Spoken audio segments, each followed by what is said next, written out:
everybody, it's Michelle, and I just had to fit in one last Halloween project for you guys, and I'm barely getting it in there at the last minute, but I've had this bead cap for a while, and it actually just reminded me of Frankenstein's hair. It's kind of blackish in color, kind of like that gunmetal color, and it's jaggedy around the edges. And when I first saw that, I thought of Frankenstein, and that's whatever made me think of Frankenstein in the first place, even to do the Frankenstein treat bag. So I just really wanted to make sure to fit in this Frankenstein bead charm. And this measures about 15 to 16 millimeters across. And I've got a wooden bead here that's a wooden cylinder bead. And I got that in this wood bead mix at Walmart. And it was $4 something for the entire pack, and I thought that was a really good deal. And you can see the cylinder ones there inside the pack. And I just took that out and painted it. I used the Apple Barrel Indoor Outdoor Gloss Paint. And this one here is, let's see if I can find the color. Oh, right on the front, Sublime Lime. And I first painted it with that, and you can see it's almost exactly that color still. But it was just a little yellowish, so on the second coat I added just a touch of real green. I mean just barely a touch, just to take the yellow out of that a little bit. And I let that dry. And then you want to overcoat that with Mod Podge, or you can mix a little bit of Mod Podge in with your paint when you paint it. And that's going to give it a very durable finish for you. And my cylinder bead measures about 16 millimeters across by about 17 millimeters tall. I've got 2 silver daisy spacers, and those are going to be his bolts on the side of his neck. And I've got 2 of my little googly eyes, and those are the tiny ones. They're about 3/16 of an inch or 5 millimeters or so. Then I have a green bellflower bead, and I'm just going to use that to sort of put underneath like that, and it'll almost completely disappear, but it'll kind of plug that large hole for us and keep that from slipping off of our head pin. Then I've got my 2-inch head pin and a lobster clasp. And if you don't want to make your own jump ring, you can go ahead and bring in a jump ring as well. And we can get started on our Frankenstein bead charm. I think this is a lot of fun. So I'm going to take my 2-inch head pin, and I'm going to put my bellflower bead pointed end up onto my head pin. And like I said, that's just going to plug that hole for us. It's going to almost completely disappear into that other bead. It's the same color as what I painted the bead pretty much.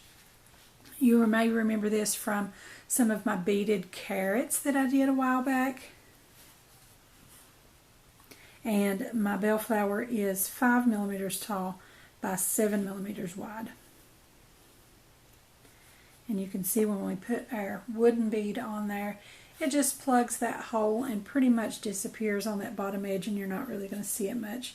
You can even kind of push it up into there if you want to make it disappear a little more and sit a little flatter. And then I'm going to put on my bead cap that is Frankenstein's hair.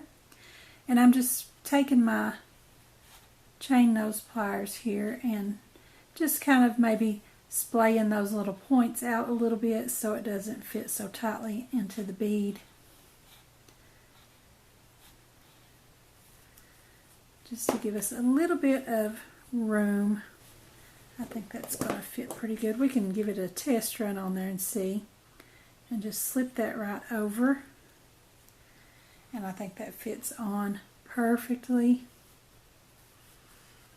And it just reminds me of Frankenstein so much. So at this point, I'm going to go ahead and bend this over and get everything secured onto our bead charm. and it'll sort of be a complete bead charm before we start working on the face on that. So I just bent my head pin over at about a 90-degree angle. I'm going to take my wire cutters and I'm going to cut that down to about 1/4 of an inch and lay that aside for my jump ring. Then take my round nose pliers and I'm going to roll that into a loop.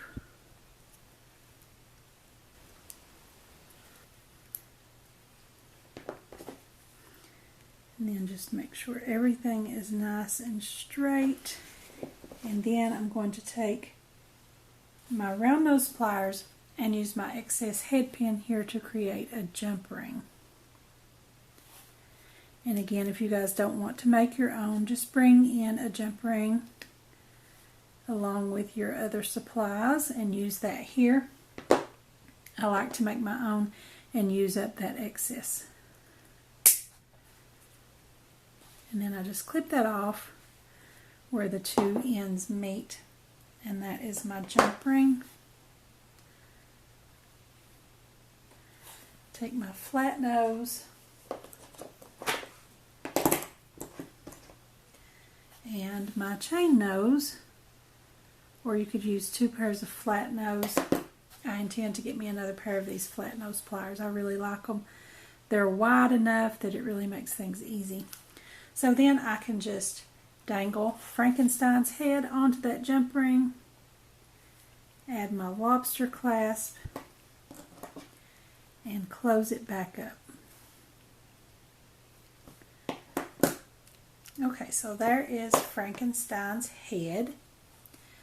I'm just going to turn this until I choose the best side. I think right here is the best side, and I'm going to start working on his face. First thing I'm going to do is put on his eyes, and I'm just going to use a little bit of super glue. My favorite to use is the Loctite gel, but I'm out of that at the moment. So I'm just going to use a little bit of this super glue, and I'm going to put 2 dots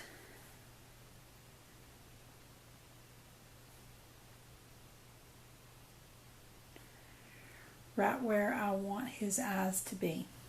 And I'm going to use my jewel picker to pick up those googly eyes and just place those right on.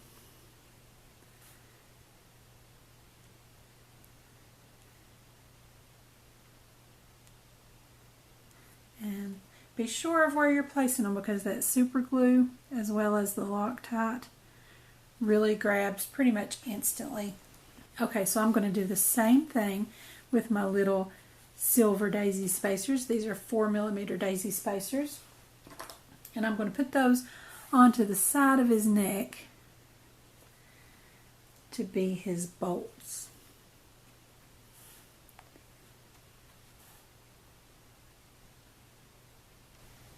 Hold that for a few seconds just so that it grabs.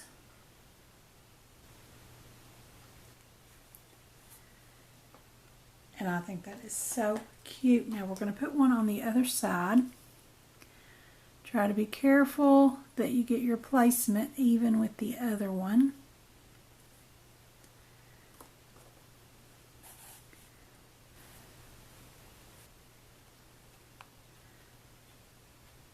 Well, my jewel picker doesn't want to grab it.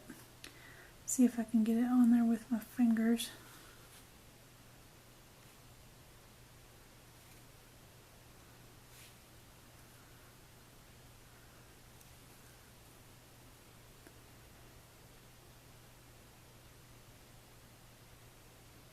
And just hold that with a little bit of pressure until that grabs a hold.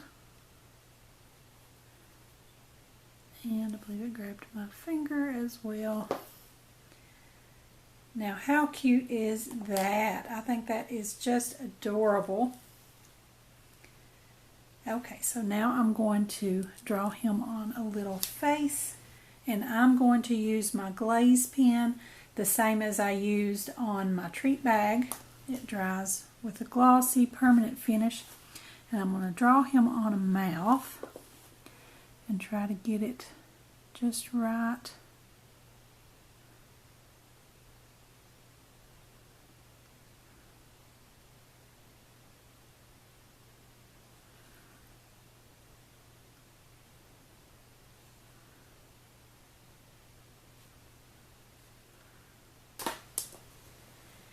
And for his little scar or his stitches, I'm going to use a narrower pen. I'm using a fine point Sharpie pen here so that I can draw it a little bit narrower. I don't want it as bold as his mouth.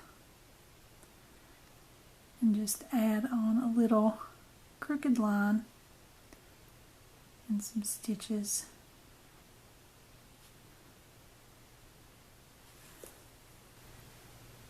And that's all there is to it. That completes our Frankenstein bead charm, and I think he is so cute.